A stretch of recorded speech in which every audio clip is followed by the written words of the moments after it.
Hello, everyone, and welcome to Magic and Media, the podcast brought to you by the Vibe Collective and me, Carly D., a reader here at the Vibe Collective. This podcast blends magic with the current pop culture news, moments to show you that magic is all around us every day. We just have to look around and find it. So we find the metaphysical and the magic in the world all around us and share it with you.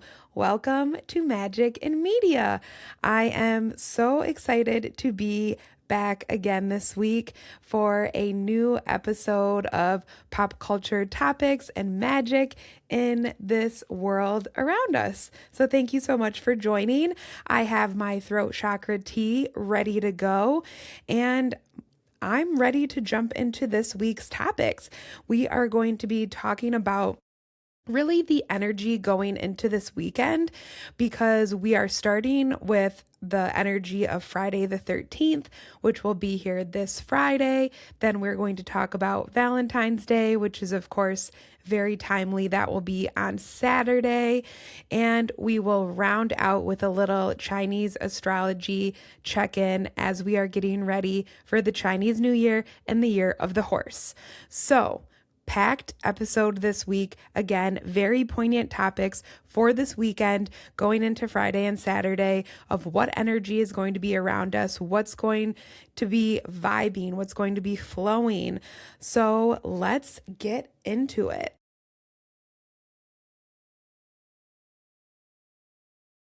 So, first things first, Friday the 13th. Let's demystify this false superstitious energy around this date and highlight how it is actually all about love, beauty, luck, and magic. Why do you think we use Fridays for date night or going out with our girls, for dressing up, doing our hair and makeup? That is the energy of a Friday night. And really, that is the energy that this holiday holds. Holiday meaning Friday the 13th. The energy around it is exciting, and Fridays are ruled by Venus. So it is really built around love and beauty. So let's talk about it. Let's talk about Friday the 13th, some common superstitions around it.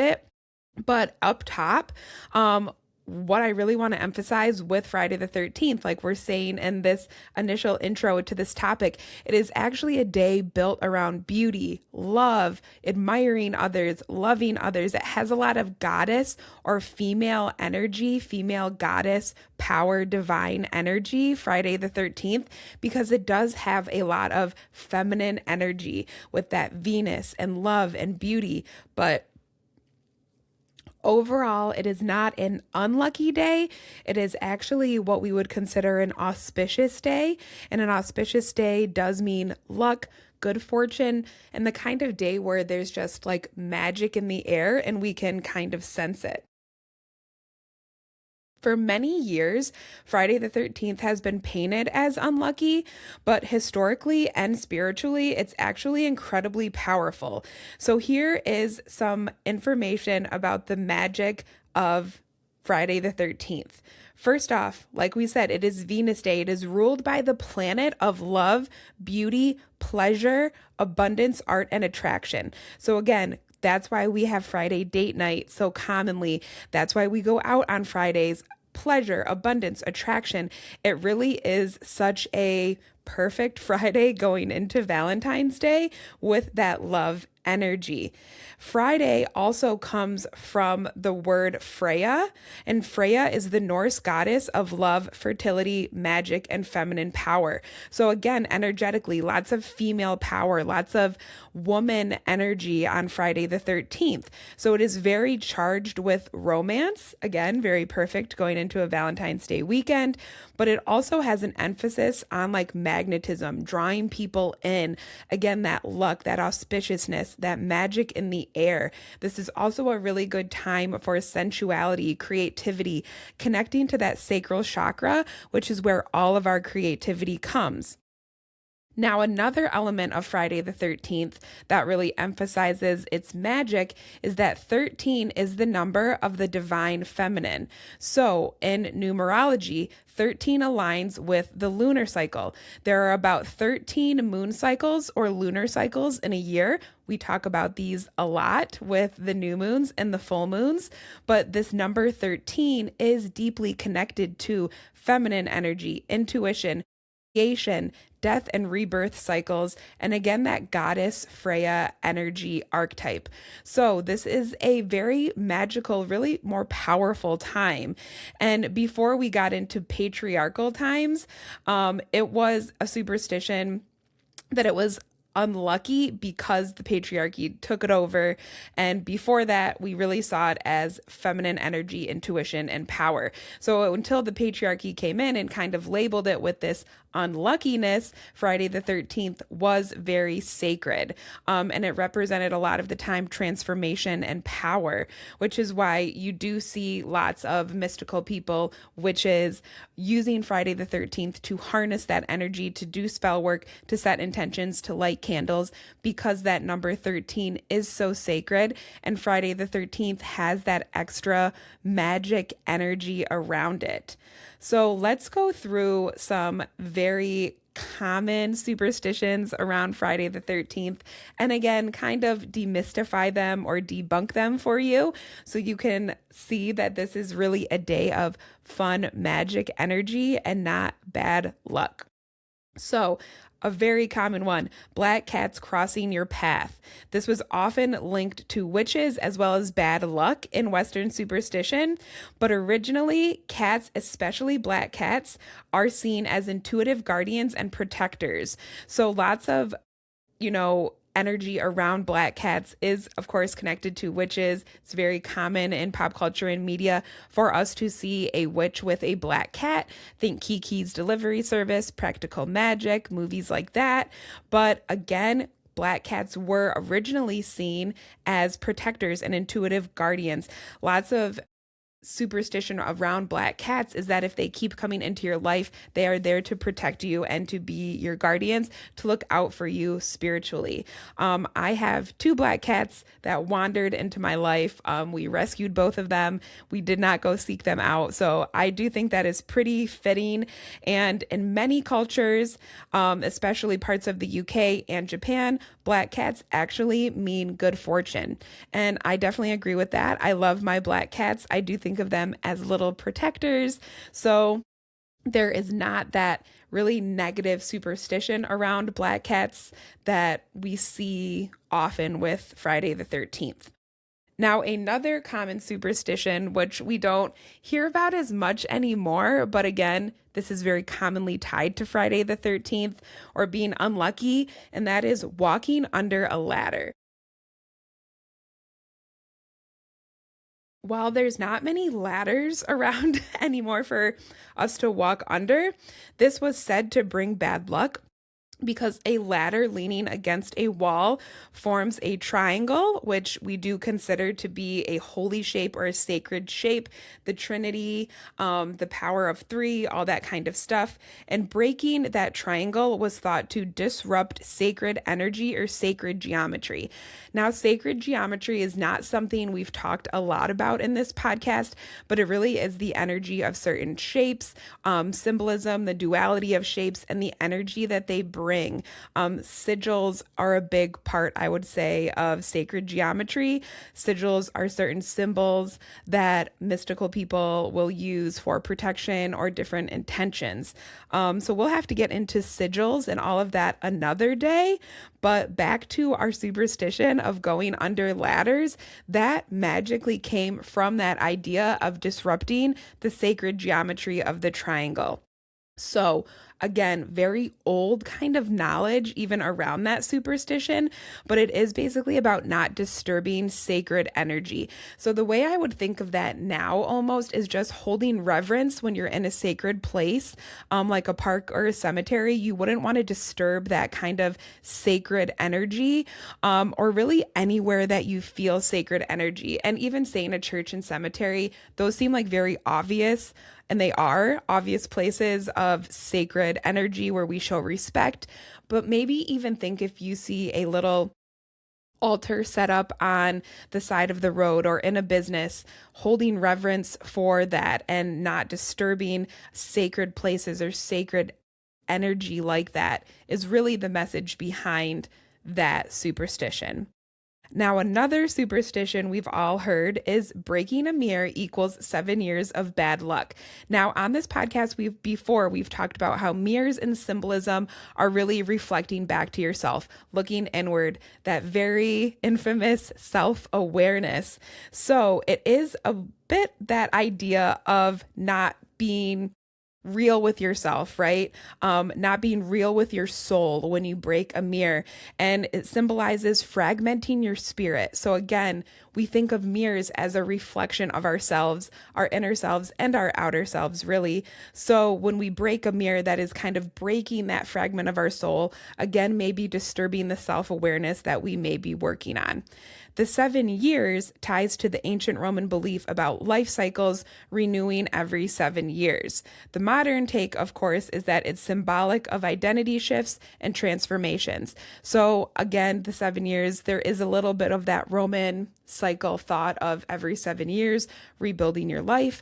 But I, again, really resonate more with and also feel that if we are breaking mirrors, it symbolically represents, not seeing ourselves clearly, not having that self-awareness. And of course, I have to say, one of my favorite forms of self-awareness is tarot, is meditation, to quiet our mind, to actually think about where we are and what we're doing is a very powerful tool. So embrace the energy of mirrors in your life by practicing self-awareness and reflection. So those are our common kind of, fear, superstitious anxiety things tied around Friday the 13th. Again, I want to emphasize that none of that is real. If anything, Friday the 13th is a very auspicious, magic, lucky day. That is why we see so many mystical people or witches doing spell work or getting together on Friday the 13th or having some kind of gathering of energy on Friday the 13th because it is so powerful. And again, 13 is that sacred number in numerology connected to really a lot of magic, witches, covens, and things like that. So it really isn't evil. This holiday is really more misunderstood and has a lot of love and feminine energy around it. So we do have another Friday the 13th next month in March. So that's even more magic and auspicious energy coming our way. So you can use some of this knowledge of what you've learned about Friday the 13th next month in March as well. I love Friday the 13th. I always try to plan something fun to do that day because I want to tap into that auspicious energy. I do have a lot of fun things planned for this upcoming Friday the 13th this week, so that will be very fitting. But again, huge love energy this weekend with Friday the 13th being that Venus energy multiplied as we go into Valentine's Day on the 14th, which brings us to our next topic, which is Valentine's Day. This Saturday, the 14th, we have Valentine's Day, a very common holiday. We've all had the candy, chocolates, flowers, Valentines on your desk growing up into, Valentine's Day, meeting up with your significant other, your boyfriend, girlfriend, or maybe you're having a Galentine's, anything to kind of channel the love energy in your life. And I do think it's very important to show gratitude for all love in your life. I want to emphasize that as we go into Valentine's Day. It's not just about romantic love, but platonic love, friendship love, love from our siblings, our parents.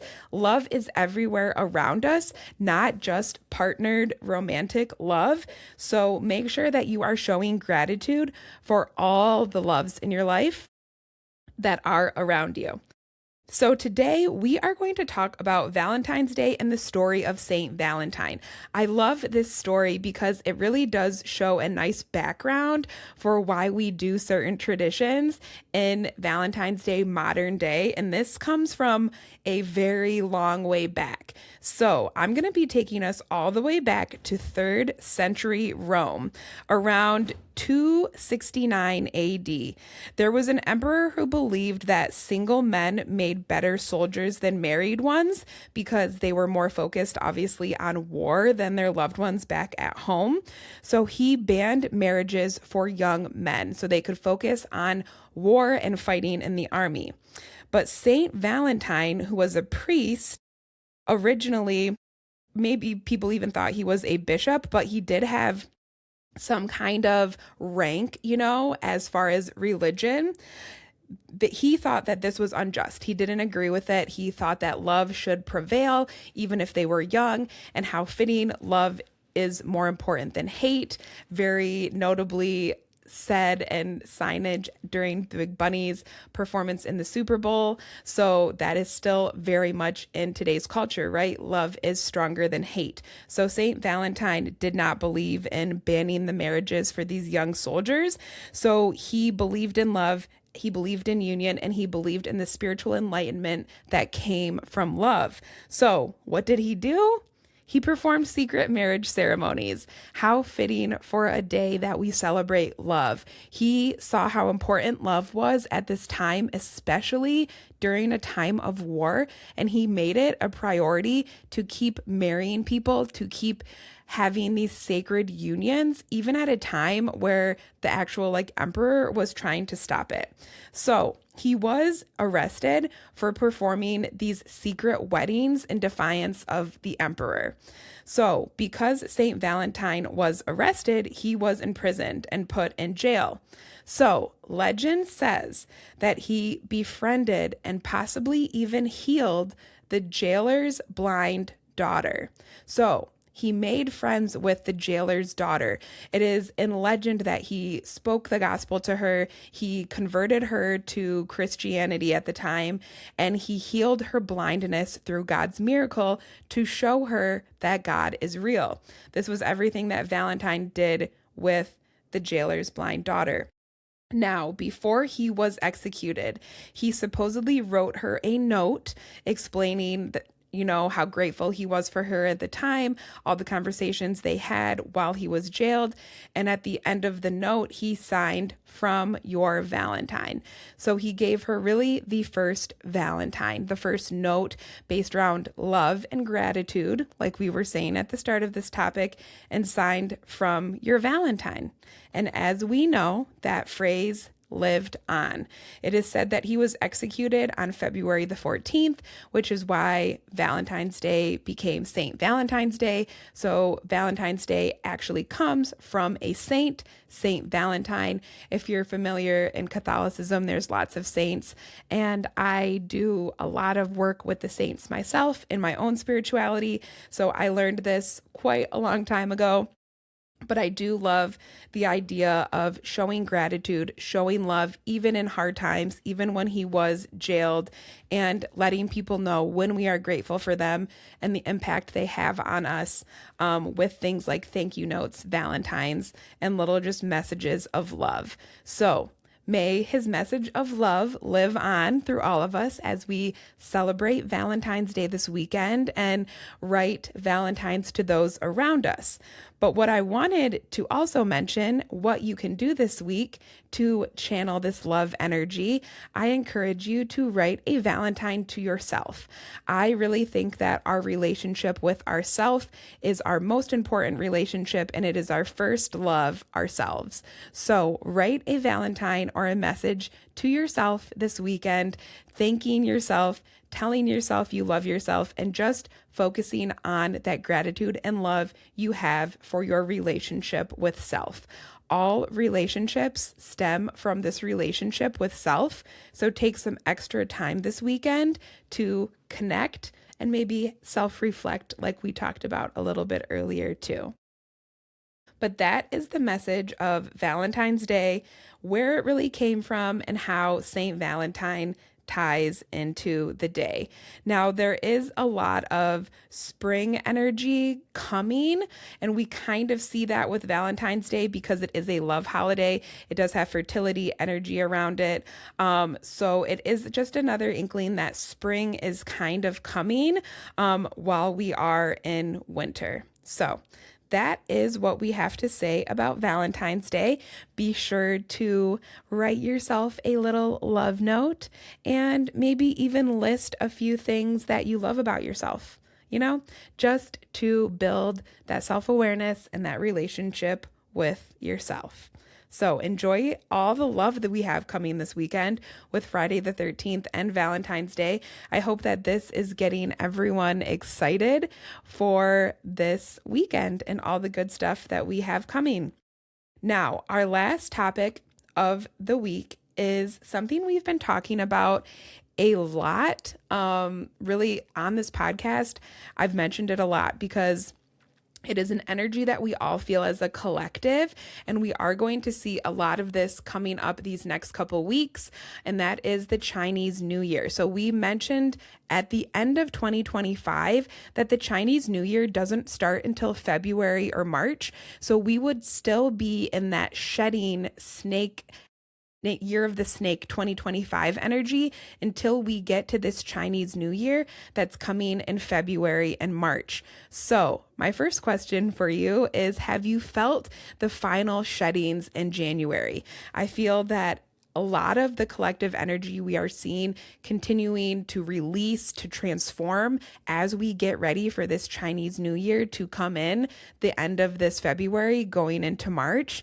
But I do think that January didn't feel like the new year. It didn't feel like new energy. It did still feel like a lot of sloughing off the old skin, the things that we want to leave behind. So if you've been feeling this, you are not alone.